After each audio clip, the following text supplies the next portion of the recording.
I am back with another video.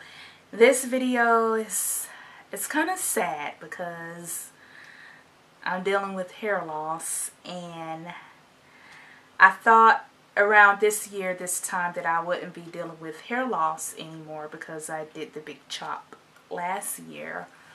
But as you see, I had to big chop again. And the reason why I big chopped again was because I don't have a problem with my hair growing in length. It's just the thinning and the excessive shedding. And that can get very depressing and just frustrating. Just frustrating when you're trying to do your hair, but your scalp is very sore, your scalp is very tender.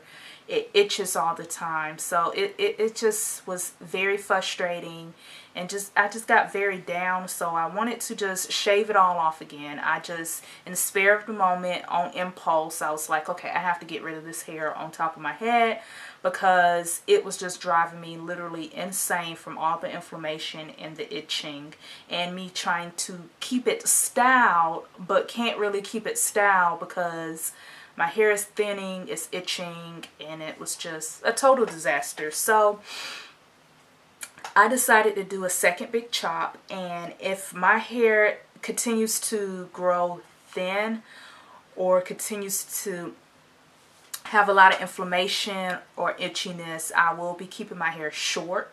But that's not the goal. So I just wanted to document the journey, my hair growth journey, and hopefully I'll have some success. But if not, then I will be keeping my hair this length, well, not this length, but a little bit longer, because I didn't want to feel like when I was growing my hair back, everything was good, but then I started getting the thin spots in my head again. And I don't want to try to keep growing hair for it to be thin and bald up in here, but have full head of hair around here. So I just feel like it's just best to cut it off. I was on my first video that I have been doing a lot of research, and I'm also planning on changing my diet and like really cutting the sugar out, because I think that that has a major thing to do with hair loss. So I will be documenting my journey. I'll be back on here once I hit that 1 month mark to see the difference in hair growth, and if these thin spots start growing hair again. So anyways, this is just a short video. I just wanted to talk about my second big chop, and right now I'm just going to show what my hair looks like now and what I plan on doing in the future, and the future videos that you guys can look forward to. So right now I'm just going to bend my head down, and as you can see, is very thin at the top. You can see where the alopecia is.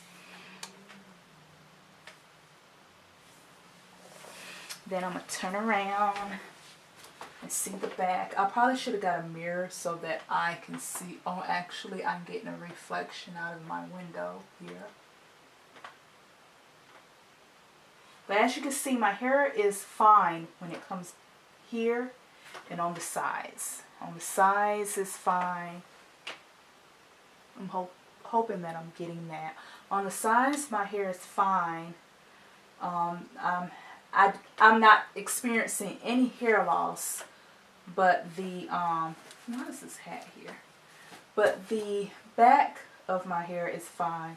But once it get right up in here, and I haven't had it really right up in here. I always had the alopecia through here and through the sides here.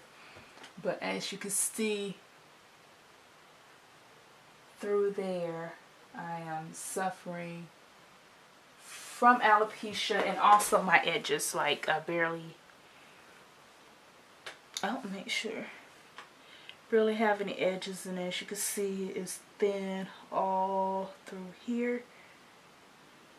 Yes, all through here is just really thin and scarce. So with that being said, I'm gonna try to first I'm gonna do a cleanse. I'm gonna do a juice cleanse, and then after that juice cleanse, I am going to do a bunch of healthy recipes, make sure I'm drinking my water and taking vitamins and minerals and nutrients. And I will upload videos on everything that I do. I will be documenting that, and you guys are more than welcome to come along the ride with me. So if you like this video, then please like, and if you want to see more of these videos, then subscribe, and you can also share. Till then, I'll see you next time. Bye, YouTube.